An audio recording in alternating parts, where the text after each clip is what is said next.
சத்தியமா சொல்றேன்னா ஒரு கோயிலுக்கு கூட என் புருஷன் கூட நான் சந்தோஷமா போனது இல்ல. நான் என் லைஃப அப்படியே முடிச்சிட்டேன். 2 வருஷம் எங்க அம்மாட்ட பேசவே இல்ல. கேட்டா போன் கூட இல்ல 5 வருஷமா. இப்ப எனக்கு 28 முடியுது. என்னோட மெச்சூரிட்டி எப்படி இருக்குன்னா, கோமால இருந்துட்டு வந்துட்டாங்கன்னா அவங்களுக்கு லைஃப் மறுபடியும் ரீசைக்கிள் ஆகிறது 5 வருஷம் மறந்து போயிருக்கும்ல. அப்படிதான் இருக்கு.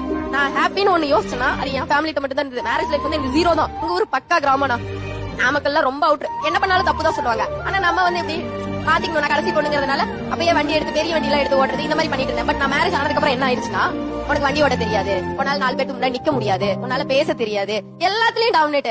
எனக்கு நான் நல்லா சமைப்பேனா, ஒரு 100 பேருக்கு சமைக்க சொன்னா கூட மாமா கடை வச்சிருந்தாங்க, நான் நல்லாவே சமைப்பேன். சமைக்கவே தெரியாதுங்கிறதுல எனக்கு சமைக்கிறது கூட மறந்து போச்சு. இப்பெல்லாம் ஏன்னா இருக்கிறாங்க. ஃபர்ஸ்ட் ஆஃப் ஆல் பொண்ணா இருந்தாலும் பையனா இருந்தாலும் அவங்களை டிமோட்டிவேட் பண்ணா அவங்களோட கான்பிடன்ஸ் லெவல் மொத்தமா கரைஞ்சிடும். அவங்க நிஜமாவே நம்ம ரொம்ப லோ தான் அப்படின்றத பிலீவ் பண்ண ஸ்டார்ட் பண்ணிடுவாங்க. எனக்கு இந்த பொண்ணு ஏன் இத்தனை வருஷம் அட்ஜஸ்ட் பண்ணி பொறுத்து போயிட்டு இருந்தாங்கன்னு தெரியல.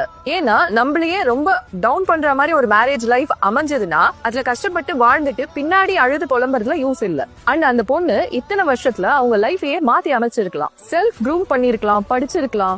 பிகாஸ் அவங்க பிறந்த வீடு அவங்களுக்கு கண்டிப்பா ஹெல்ப் பண்ணிருக்கும். ஏன்னா அவங்க வீட்டுல அவங்க ரொம்ப சந்தோஷமா இருந்ததா அவங்க தான் சொல்லியிருக்காங்க. அண்ட் குழந்தை இருந்திருந்தா கூட டிவோர்ஸ் பண்ணிட்டு ஹஸ்பண்ட் கொடுக்குற மெயின்டெனன்ஸ்ல வாழ்ந்திருக்கலாம். இவங்க ப்ராப்ளம லா ஃபுல்லா சால்வ் பண்ணி ஒரு ஹாப்பி லைஃபை இவங்க எப்பவோ ஸ்டார்ட் பண்ணிருக்கலாம். பிகாஸ் யாரா இருந்தாலும் தன்னைத்தானே டவுனா ஃபீல் பண்ண வைக்கிறவங்க கூட